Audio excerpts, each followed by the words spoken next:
Welcome to the 12 Report with Blessings Masugu, and these are the headlines. Northern governors demand mining suspension, unveil 228 billion naira security fund. Nigeria defense minister resigns amid security crisis. ECOWAS condemns Guinea-Bissau coup, engages military leader. And as usual, we have our reporters stationed in different parts of the country. Aisha Saliu and Joshua Imurai are in Abuja, while Emmanuel Bagudu joins from Kano State. We've got the details in a moment.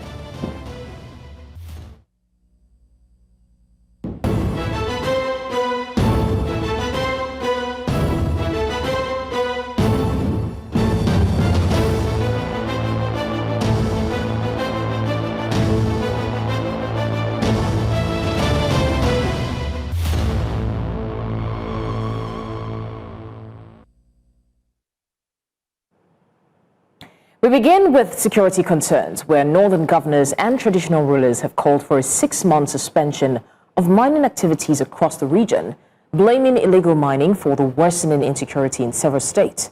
The northern leaders also announced plans to mobilize 228 billion naira to tackle banditry and other violent crimes plaguing communities. Now, under this arrangement, each state and its local government will contribute 1 billion naira monthly to be deducted at source through an agreed framework. With 19 states in the region, the contribution is expected to generate 228 billion naira annually. They say the fund will provide sustainable financing for joint operations, intelligence-driven interventions, and coordinated security responses across the north. And in the meantime, Nigeria's defense minister has stepped down, according to a statement from the presidency on Monday, amid intensifying security concerns and a surge in mass kidnappings across the country. Mohammed Badaru Abubakar's resignation comes just days after President Bola Tinubu declared a nationwide security emergency in response to a series of large-scale abductions, many involving school children. Hundreds were taken within a matter of days last month, deepening anxiety nationwide. Presidential spokesperson Bayo Ononuga confirmed that Abubakar is leaving office with immediate effect, citing health reasons for his departure. Nigeria, Africa's most populous nation, has long grappled with insecurity, but the recent escalation in kidnappings has placed extraordinary pressure on the government security apparatus. And in Nigeria's northeast, Borno State Governor Professor Babagana Zulum has urged religious leaders across the state to intensify messages of peace, unity and reconciliation as part of ongoing efforts to end the insurgency that has plagued the region for over a decade now. Speaking during a high-level engagement with Christian and Muslim leaders in Maiduguri, Zulum emphasized that the moral authority and influence of clerics remain critical in shaping public opinion and fostering community resilience. News Central's Umoru Kirawa completes the report. Chamber of the Government House in Maiduguri, the Borno State capital, are Christian and Muslim religious leaders as well as members of the Executive Council. This engagement is part of ongoing peace-building efforts across the state as the Governor, Professor Babagana Zulum, pushes for a united front to promoting harmony among diverse communities affected by conflict. The number of Muslim victims is tragically more than that of our Christian compatriots. This tragedy binds us in common grief and demands a united response. Suffering knows no sex. Therefore, our solidarity knows no bounds. During his meeting with clerics, the governor acknowledged that military victories alone cannot guarantee long-term stability unless communities embrace unity. The Borno State government from 2011 to date has been constructed 45 Christian worship centers that were destroyed during the Boko Haram insurgency. This number includes 16 from Haru, 11 from Goza, 10 from Askarawa, and 8 from Chibok. We did not do all this as a hero. We did it as a duty. Just as we rebuilt countless mosques, markets, schools, and homes, these churches stand as physical testaments to our policy of non-discrimination. Leadership of both the Christian Association of Nigeria in Borno State and Jamaatul Nasrul Islam pledged to use their platforms to promote peace and stability in the region. God does not need us to fight his wars for him. What God wants and needs us for is to be instruments of peace, of his compassion, of his love and unity. Bayan da za a yi ka samu saɓani tsakanin domin mai wani gidan za ka tada mahaifi musulmi da kristan da musulmi uba kristan lafiya kalau wanda ba ta san wani ba kuma ofis din nan haka take. Governor Zulum highlighted the significant role faith leaders have played in calming tensions and rebuilding trust in displaced communities, encouraging them to preach messages that discourage extremism and promote peaceful coexistence. In Maiduguri for News Central, Umaru Kirawa. Let's circle back to the conversation surrounding the suspension on mining activities for a while by the northern governors. Emmanuel Bagudu is joining us now to give us the details.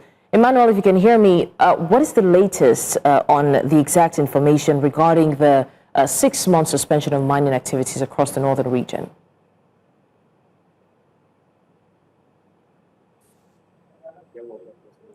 All right, we'll come back to Emmanuel Bagudu in a minute, but in the meantime, the Federal Capital Territory Police Command says that it has neutralized 3 bandits, while some members of the gang have escaped with gunshot wounds following attempts to attack communities within the capital on or before December or the 1st of December 2025. Now, in a statement released by the command's public relations officer, Josephine Ade, she says that the success followed credible intelligence and a coordinated tactical operation by the anti-kidnapping unit, which also led to the arrest of one Sani Muhammad Umar, also known as Boko, on the 30th of November. Now, he reportedly guided operatives to the hideout where his gang members were waiting to launch their next planned attack. Ade added that 3 AK-47 rifles, 3 magazines, and 33 rounds of 7.62 mm live ammunition were recovered, saying that the suspects have confessed to being responsible for several major kidnapping incidents within the city.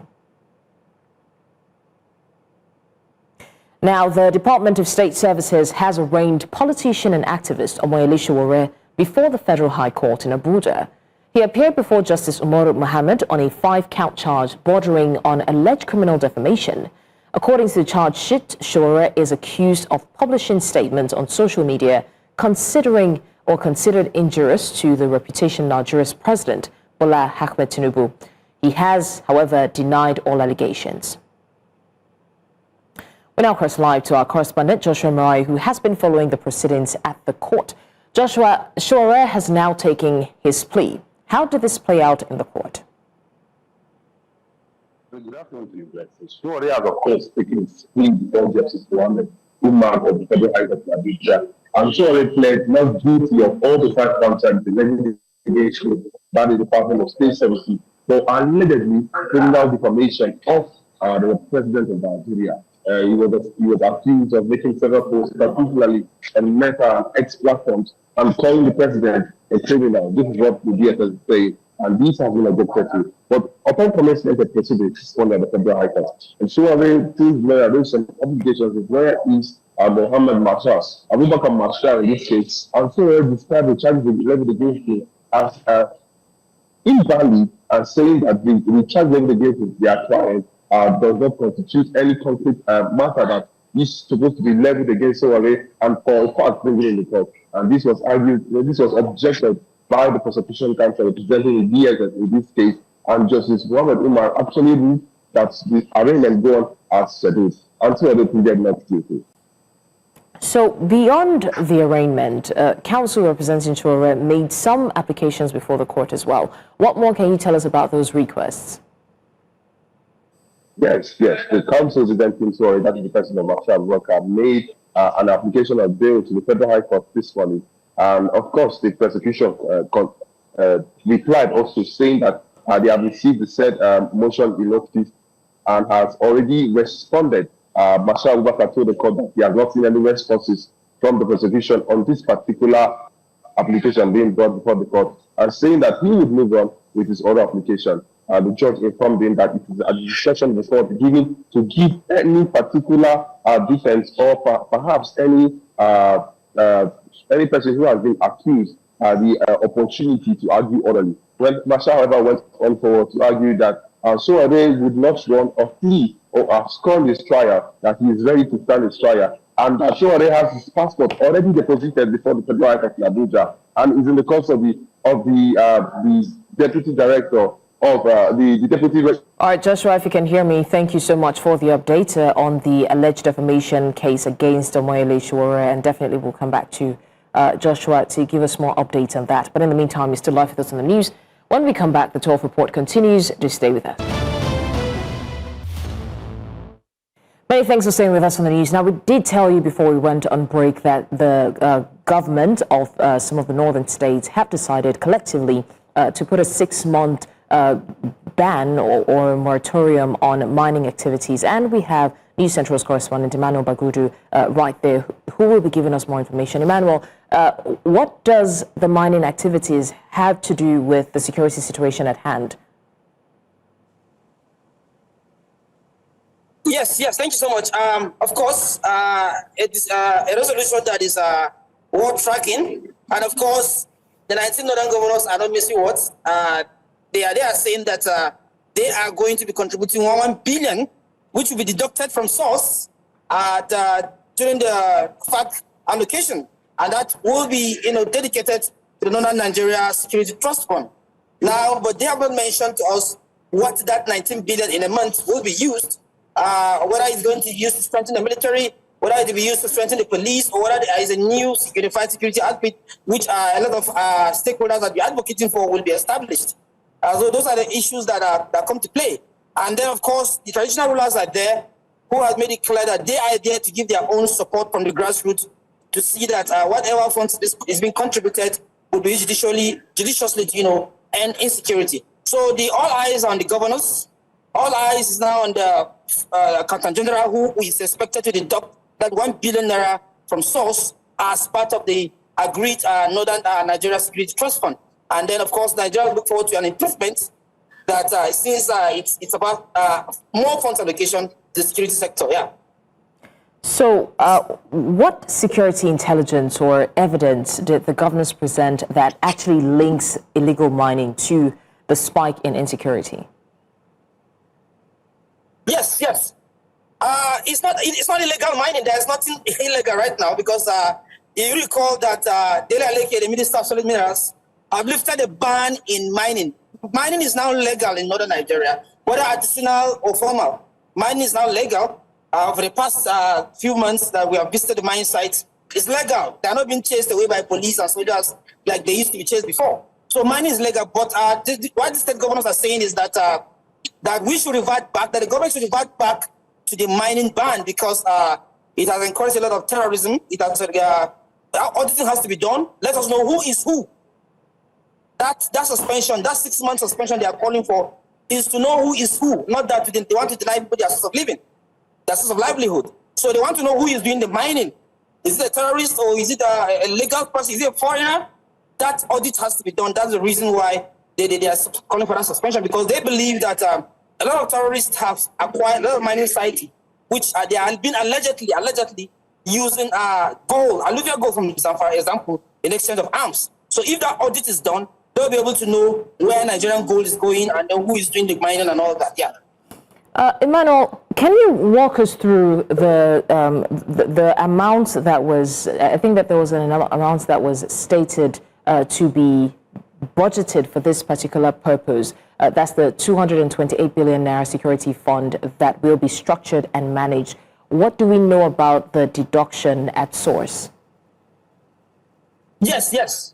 It was a straight agreement that each of the states, in the 19 northern states, the money that will be deducted that is meant for, the money that the FAC allocation that is meant for state and local government, that 1 billion naira will be deducted and be deposited into that account of the 19 northern state security trust fund. So that's what they are saying. So by the time you do that, 19 billion, if you calculate 19 billion every month, in a year, it will amount to this 228 billion. or thereabouts. So that's the agreement that was made. So they expect that this 228 billion in a year should be able to create an impact on insecurity. I mean, if it is not an issue that requires some kind of international intervention, at least 228 billion is not such a bad amount in a year. When you calculate those 19 billion, which has been contributed by each of the 19 northern governors. Yeah. So that's what actually led to this kind of arithmetic. Yeah. So what has been the reaction from the miners, the host communities, and even the security agencies to this proposed suspension? Sorry, I didn't get that question again, please. What has been the reaction of the miners, the host communities, and even security agencies to the suspension that has been proposed? Yes. Negative. Of course. You have seen those reports that we have done. Thousands of youths are engaged in artisanal mining, and of course, I've been adding because if that's not taken, they will not be having their source of livelihood. And we've shown you very, very, very crazy videos of young people, acquiring a lot of wealth from mining of local governments for Debbie.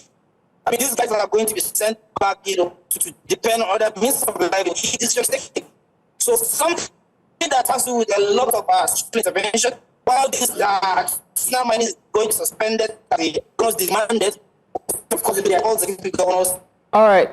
Okay, Emmanuel Bagudu, thank you so much for the update. That is Emmanuel giving us an update on the decision or the proposed suspension of mining activities by the government of the northern states regarding the security situation and how these activities just might be linked to the insecurity that is ravaging the north and the nation at large.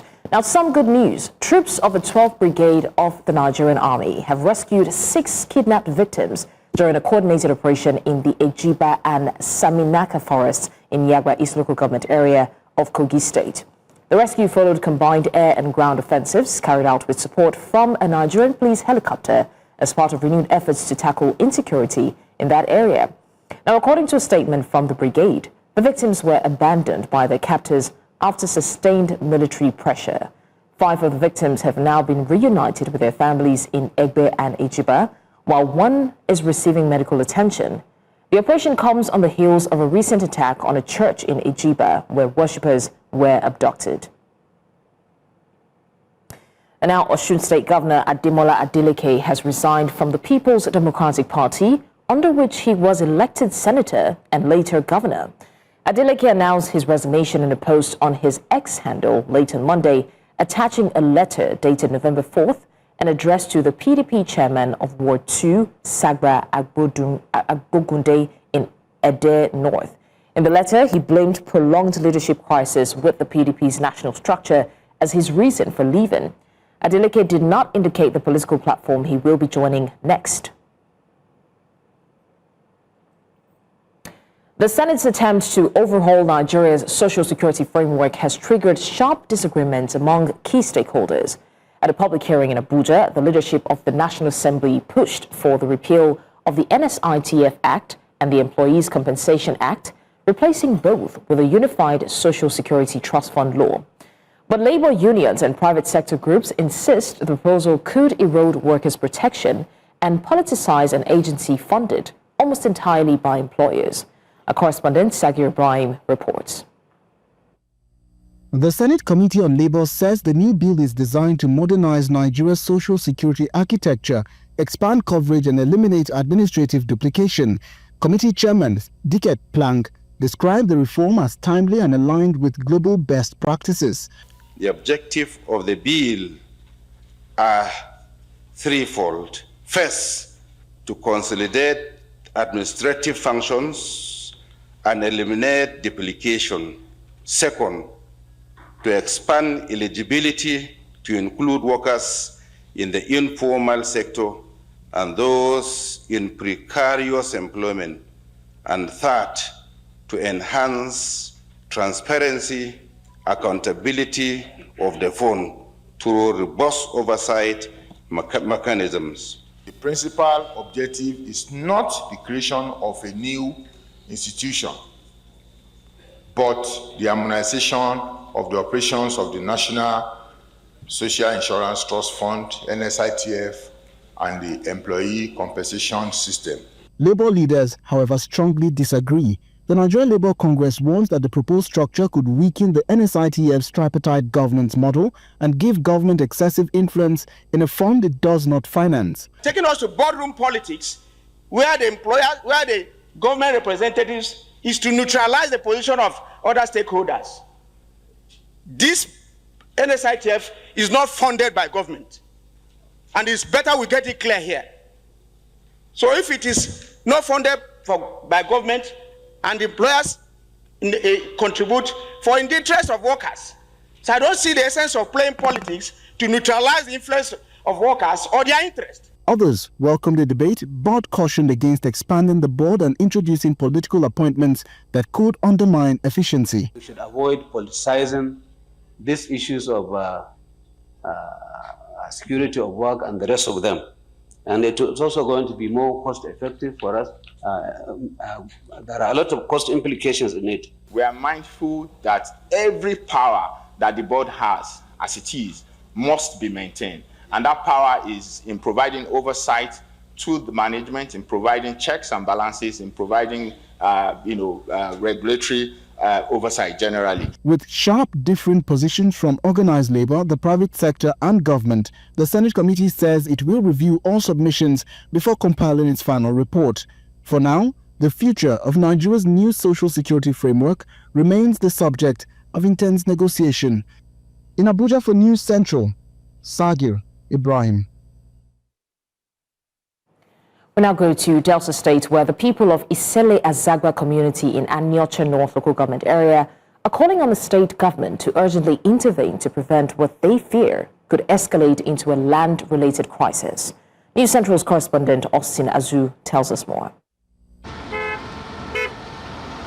The President General of the Egbe and Ejiba Development Union, Patrick Isishe, has expressed displeasure over what he calls forceful takeover of their land.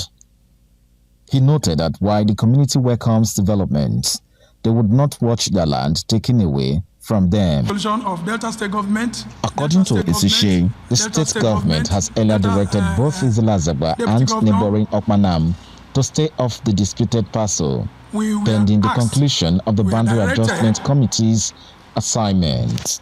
Suddenly, or surprisingly, we learned that an investor by name Obi Kubana Group has entered the disputed land and started constructing and bulldozing and destroying of the properties of the farmland of Egbe and Ejiba community. We wrote a protest to the deputy governor on what we are seeing, that the land you told us, this Egbe and Ejiba community, that we should not enter. The Okmana community and Kubana group has entered the land. So our protest fell on deaf ears. Kubana group has forcefully taken over our farmland, Egbe and Ejiba farmland. We are not anti-investment. Let it be clear that Egbe and Ejiba, as part of Delta State, encourages investment. Investment brings development. Landmass. In the midst of this, the community insists it will pursue every lawful option available to reclaim its ancestral land if work continues on the disputed sites. In Delta for News Central, Austin Azu. In the meantime, the Delta State Police Command has convened a high-level stakeholders peace meeting involving representatives of Okwama, Okoloba and Akubene communities of both Uheli South and Bomadi local government areas in the state to address emerging tensions arising from boundary disputes, fishing rights and other related disagreements. The meeting, at the instance of a State Commissioner of Police, Olufemi Abaniwanda, on Monday, brought together community leaders, youth representatives, security stakeholders and traditional authorities aimed at preventing conflict and restoring lasting peace. Abaniwanda described the meeting as a proactive initiative designed to listen to all concerns, mediate fairly, and reinforce the commitment to peaceful coexistence. The CP warned that any attempt to breach the peace of a state or resort to self-help measures would attract firm and decisive police action.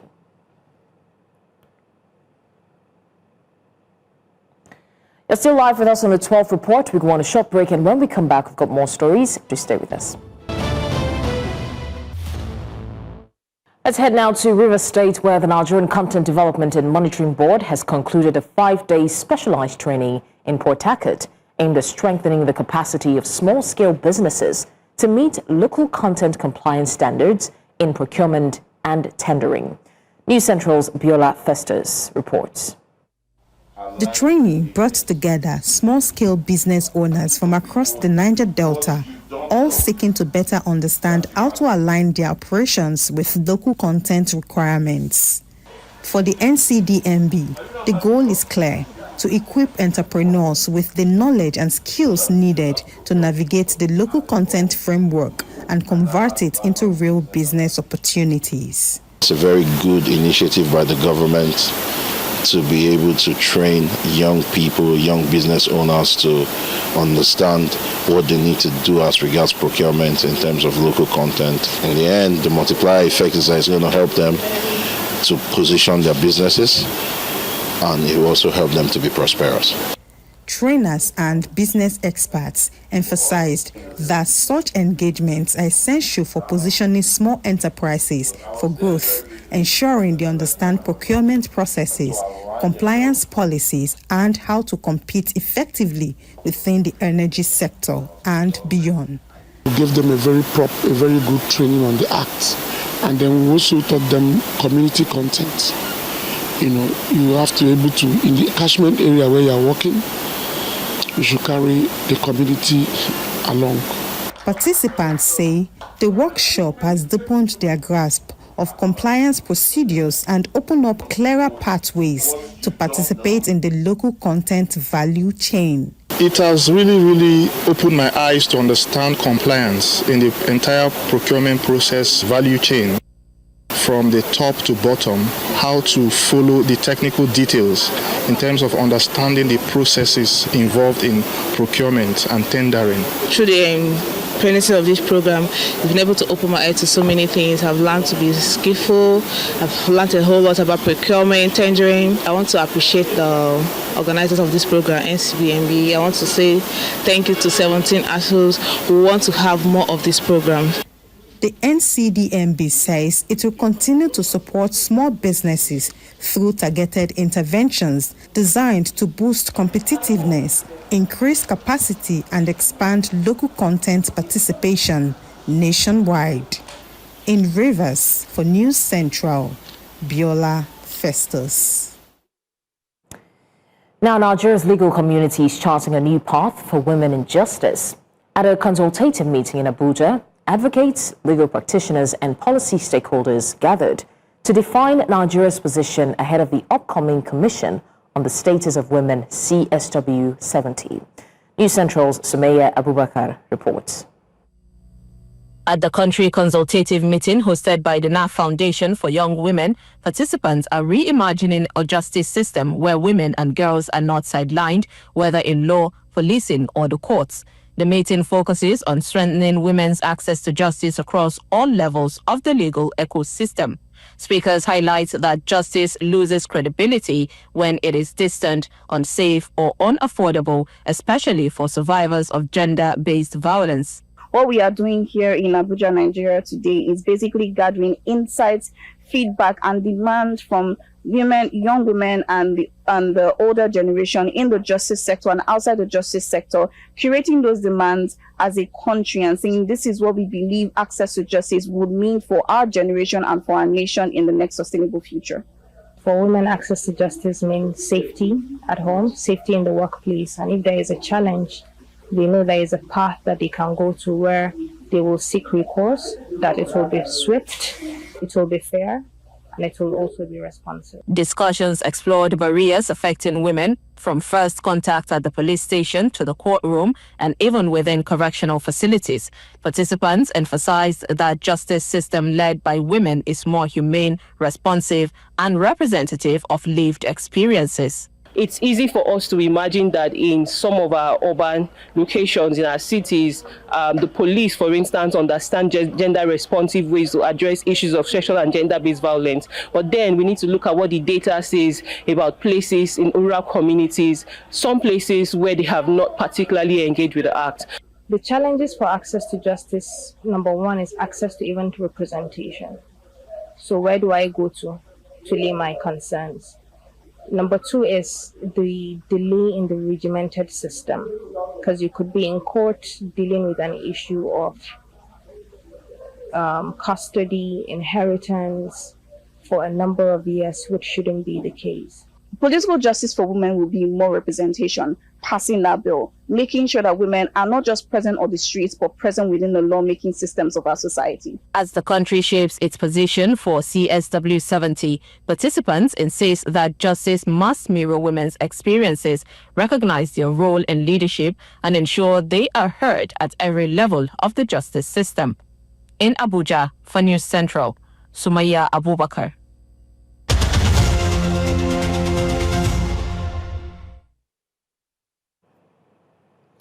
Let's talk a bit of business. The Nigerian stock market returned to negative territory on Monday, reversing gains seen late last week as investors adopted a cautious stance amid ongoing macroeconomic uncertainty. The all-share index fell 0.11% to 143,210.33 points, while market capitalization dropped by 104 billion naira to 91.089 trillion naira. Trading activity saw 1.47 billion shares exchanged in 28,956 deals valued at 18.67 billion naira. Market breadth was negative, with 19 gainers against 26 losers. NCR led gainers with a 9.97% rise, followed by Suno Assurance and Champion Breweries. On the downside, international breweries fell 10%, with RT, Briscoe, and Cornerstone Insurance also shedding significant value. Wema Bank, Access Bank, and Fidelity Bank topped trading volumes. Still talking business, the Naira opened the week slightly weaker, trading at 1,448.43 Naira per dollar on Monday, down 1.69 Naira or 0.1% from Friday's 1,446.74 Naira. Analysts describe the small dip as part of normal market adjustments, noting that the currency remains relatively stable compared with previous periods of volatility. Investors have welcomed reforms in the foreign exchange market, which have improved transparency and reduced manipulation. Speaking at the 60th Annual Bankers' Dinner in Lagos, CBN Governor Olayemi Cardoso said the gap between official and parallel market rates has fallen below 2%. He stressed that consistent policies and sustained reforms are key to maintaining stability and bolstering investor confidence. Now, the Bank of Ghana is intensifying efforts to attract local and international expertise to develop the country's non-interest banking and finance sector. Speaking at a stakeholder engagement in Accra, acting head of banking supervision, Ismail Adams, said the sector has strong potential to deepen financial inclusion and diversify Ghana's financial landscape. Adam noted that non-interest banking can expand access to finance for underserved communities and SMEs. He emphasized the BOG's commitment to creating an enabling regulatory framework and building capacity to strengthen the sector. SEC Director General James Krusei Avedzi added that collaboration between regulators and market operators is key to boosting investor confidence and growing the capital market.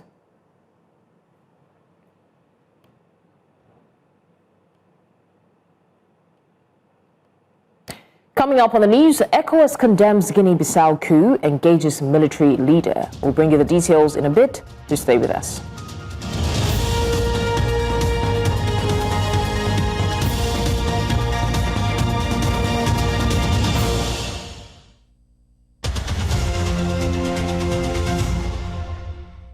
And now to stories outside Nigeria. ECOWAS leaders have met with Guinea-Bissau's military junta to condemn the recent coup and demand an immediate return to constitutional rule. Chairman of ECOWAS and President of Sierra Leone, Julius Maada Bio, denounced the takeover and reiterated that the bloc will not tolerate unconstitutional changes of government. Following the coup, ECOWAS suspended Guinea-Bissau from all of its decision-making activities. President Umaru Embalo has reportedly taken refuge in the Republic of Congo, while the junta has installed General Horton Tam as head of a one-year transitional administration. The military leaders claim the coup was necessary to stop an alleged plot by drug cartels to destabilize the country. On the note of the summit of the heads of state and government, His Excellency, the President, the chair of the authority, was charged with the responsibility of coming to Bissau to engage with the transition government. As we see, we've had today a very fruitful discussions. Both sides have expressed their different concerns. On the part of ECOWAS, the chair of the authority condemned the coup and calls for the immediate restoration of constitutional order, which includes allowing the electoral process to a logical conclusion. A solução passa para continuarmos a trabalhar juntos com a CEDEAO. Foi definido prazo de ano, mas obviamente isso será submetido. South Africa is investigating a disturbing recruitment pipeline in which local men were allegedly lured to Russia with promises of private security jobs, only to end up in the front line of the Ukraine war. 17 families are now pleading for government intervention as arrests widen and political names surface in the scandal. Bongani Ejiba reports. This video, circulating online in recent weeks, shows a group of South African men dressed in Russian military uniform trapped somewhere in Ukraine's war-torn Donbas region. Many are from KwaZulu-Natal. They say they were promised private security training in Russia, but instead found themselves in a conflict they never signed up for. Among allegations raised is the name of Duduzile Zuma Sambula, daughter of former President Jacob Zuma. Some recruits claim she facilitated their trip. She denies wrongdoing, saying she too was misled. Police have arrested 4 men and a woman accused of collaborating with Russian operatives in what authorities describe as a coordinated recruitment ring. The members of OR Tambo SAPS noticed suspicious people who were at a boarding gate, and they managed to contain them, which followed an interview. During that interview, it was amassed that these people were allegedly on their way to Russia, wherein it is purported that they will be part of the war that's going on there. One of the trapped men, 46-year-old, appears in a separate social media clip. He claims he was contacted directly and offered bodyguard training and eventual work with Zuma's political network. 6 weeks after leaving South Africa, he says he was in uniform, armed and fighting on the front line. He further alleges that at least 2 South Africans may have been killed. Officials have warned citizens against falling for overseas employment scams linked to armed groups, describing the trend as a growing security concern. We've always had awareness campaigns into these type of situations where people are promised jobs overseas, and it turns out that those jobs are not necessarily what it was purported, whether online on an advertisement or by word of mouth from people that they supposedly know. President Cyril Ramaphosa has ordered a full investigation into how these men were recruited, who coordinated their movement, and what promises led them into one of the world's deadliest battlefields. According to Ukraine's Deputy Foreign Minister, more than 1,400 fighters from 36 African countries are now involved in the conflict on the Russian side, raising broader questions about the scale of foreign recruitment on the continent. The focus now is on securing the safe return of missing men and uncovering the true network behind their journey from South Africa to the war front. In Johannesburg for News Central, Bongani Ejiba. That was News Central's Wangani Siziba on Russia's military. Now, let's come back to Nigeria, where as part of activities to celebrate 7 decades of female officers of the Nigerian police force, the NPF is marking the feat with a symbolic all-female workday across selected commands and formations. The event, according to the force, celebrates the progress, resilience, and growing influence of women officers in law enforcement. Our correspondent, Aisha Saliu, is live at the force headquarters and brings us more details of this very historic commemoration. Aisha, how's it going over there? We can see that today it's a Women Force Day. What is the celebration like over there? Blessings, indeed, is the Women's Day here at the force headquarters. Earlier today, it was a beautiful scene where women did the parade. They welcomed the Inspector General of Police, and also in the hall here, there was a press briefing earlier where the Inspector General of Police spoke to the women and also addressed the press. And it's basically about celebrating the success of women policing in Nigeria and those who have risen to the ranks. I mean, before now, it's 70 years down the line now, but before now, women didn't aspire to roles and positions, especially within the force. But today, we can see the difference, and a majority of the police officers here have stated that women have risen. All right, thank you so much, Aisha Saliu, for giving us an update on that. We see that women, today is a commemoration of the women in force for 70 years now, and that's a celebration of 7 decades. And the women have been put out in different divisions. It's quite beautiful to see. Now, tens of thousands of Bulgarians have taken to the streets in Sofia and several other cities to protest the proposed 2026 state budget, demanding an end to corruption and alleged mafia influence in government. Protesters marched with banners reading "Resign" and "Mafia," calling for the government to step down.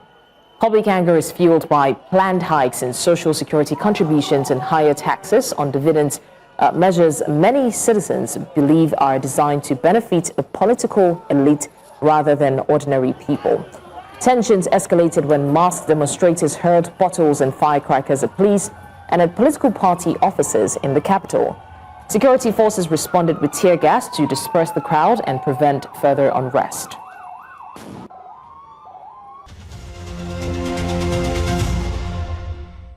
A recent story about culture and heritage that is literally playing out like an episode in a Nollywood series. So not long ago, Nigerians were hyped about this big, flashy project, the Museum of West African Art.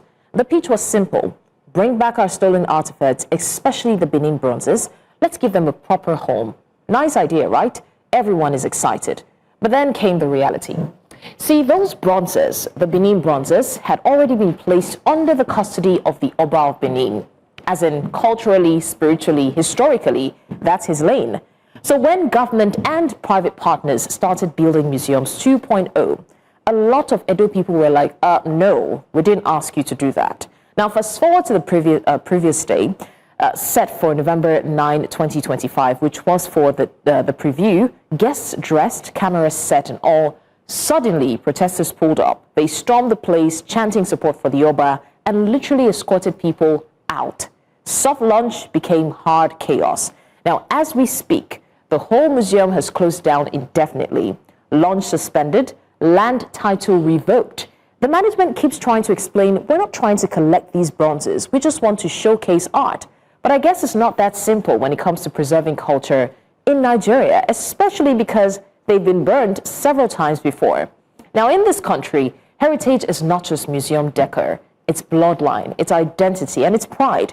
So if you try to build a house for history without carrying the real owners along, you just might be starting a war. And that's your postscript. Now, before we go, let's take a look at what's happening in the sporting world right after the break. Stay with us.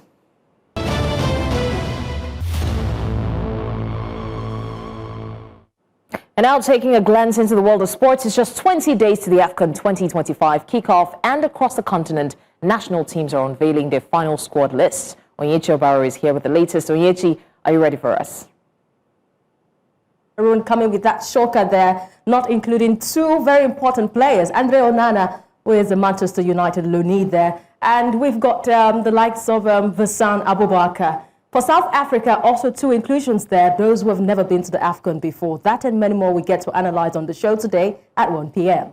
Well, you heard it. Stay tuned on In the Games, and that's all on the 12 report today. Remember, you may send your eyewitness report to the WhatsApp number on the screen because we want to see what you see. And do also follow us on social media. We are at News Central TV. You can watch News Central live on DSTV channel 422, Go TV channel 23, Star Times channel 274, Avo TV, and YouTube. Many thanks for watching. I'm Blessings Masuku.